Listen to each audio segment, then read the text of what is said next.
Hi, I'm Tim. Welcome to Watchbox, and thanks for logging on. If you love this watch, email me and buy it. tmosso at thewatchbox.com. It's in the description below. Your purchase and pricing question email line. To buy this or any watch you see here on Watchbox Reviews, email tmosso at thewatchbox.com. And today we are discussing a Rockstar 2016 launch from Vacheron Constantin of Geneva. This is the Vacheron Constantin Harmony Mono-Pusher Chronograph, an extraordinary cushion case, manufacture movement, column wheel, lateral clutch, doctor-style mono-pusher chronograph. The watch is 42 millimeters across the case from 9 to 3, not including the crown. It is 51.6 millimeters from lug-to-lug, so it's a big boy, but it's slender at only 13 millimeters thick. It's broad between the lugs. Proportional to the size of the case, the lug spacing is 24 millimeters. Let's throw it on my wrist. My wrist 16 centimeters in circumference, and you can see the cushion case wears well. Although it's a big watch, it's not an overbearing watch, and it's slender enough to fit underneath the cuff quite easily. In addition to being thin, the case flank is rounded, so any sleeve can slide up and over. I'd recommend it for a wrist as small as, I would say, 15 centimeters circumference. A comfortable but substantial watch. You're getting a lot of precious metal here. Taking a look at the hardware and the software, the watch features a large rectangular scale, matte dark brown alligator leather strap with sheer-sided construction, showing you the layers of leather, a monotone stitch.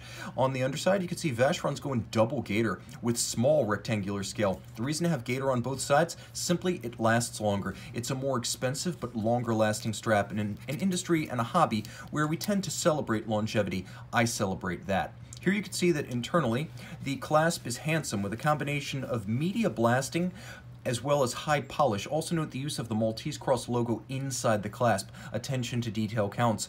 Double deployant in matching red gold, and I must emphasize, this is red gold, not pink, not rose.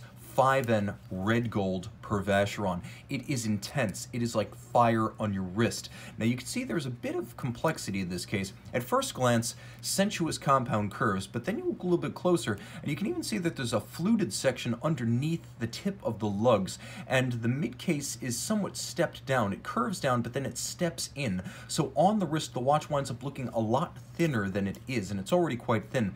The cushion profile of the case is matched by the cushion profile of the bezel, but the bezel is somewhat inboard of the case flank and stepped up to create a strong character line that frames the dial. The crown features a lovely slash cut that's a pleasure to turn, and then there's a coaxial mono pusher built right in.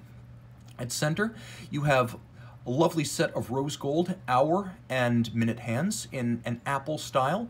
For the hour hand, you have a palm style hand, and then assegai or spear style for the minutes, with a lovely counterweighted fired blue chronograph seconds hand. You can see sub-registers for constant seconds, and for the chronograph, an unconventional but appreciated 45-minute chronograph, not 30-minute chronograph register, both sub-registers with polished red gold chapter rings, and you can see that there is a lovely blue on silver white print for the hour track. I particularly like the 1920s flapper era font that's used for these numerals, as the whole Harmony line, released in 2015, this model 2016, it was designed to evoke the Vacheron watches of the first quarter of the 20th century, back when cushion case and tonneau watches were just as likely to become the future as conventional round wrist watches and pocket watches. You can see that there is a pulsation scale on the dial. It's fairly easy to read. What you do is you start the chronograph, and then you count to 30 pulses. It's graduated for 30 pulsations. So you start the chronograph, and then when you reach 30, counting manually, you stop the chronograph and you look at where the chronograph seconds hand is, and you can see it's adjacent to 150. So after 30 pulses, I stop the chronograph, and Dr. Mosso realizes this patient is pretty wound up. He's got a pulse rate of 150 beats per minute, so he's either writing a criterium or this guy is having a serious cardiac episode. Now, flipping the watch over, this is where things get intense. I promised you an intense red gold case, and it's even more so on the reverse side. This is Calibre 3301, as good as it gets. Look at that freehand engraved golden half bridge for the balance. The balance structure itself is free sprung, adjusted in 5 positions, and it has a handmade Breguet overcoil hairspring to help it keep excellent time in any of those positions. You can see this watch, out of the 260 pieces originally made, is number 48.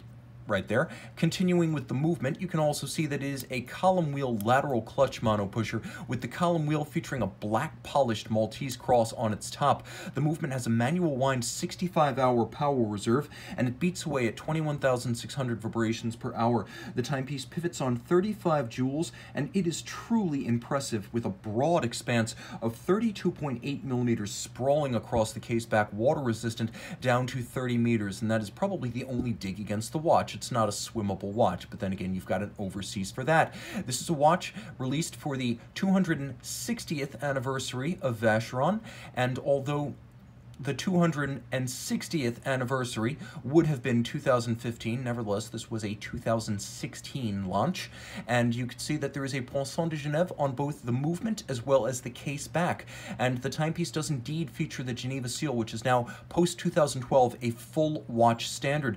You'll note all of the finishing standards, rich Côte de Genève stripes across the bridges, black polished screws and regulator cap. You'll note there is a black polished column wheel with crenellated towers and Maltese cross of high polish, satinated steel levers and horns with beveled edges. You could see that the edges of the bridges are themselves handsomely chamfered with a mirrored englage. You could see it glinting and gleaming. All of the wheels feature satination on their tops as well as chamfering of their spokes and their inner circumference. And you can see, I'm going to start the chronograph up again, the timepiece absolutely resplendent in every regard. There is nothing left to be desired. It even features interior angles on some of the bridge structures, so you have the tightest and most beautiful cleft point where two bevels meet. Micro engine turning perlage on the base plate. It does not get any better than this. Pardon me if I've waxed lyrical and extensive, but this watch deserves it. Email tmosso@thewatchbox.com to buy it.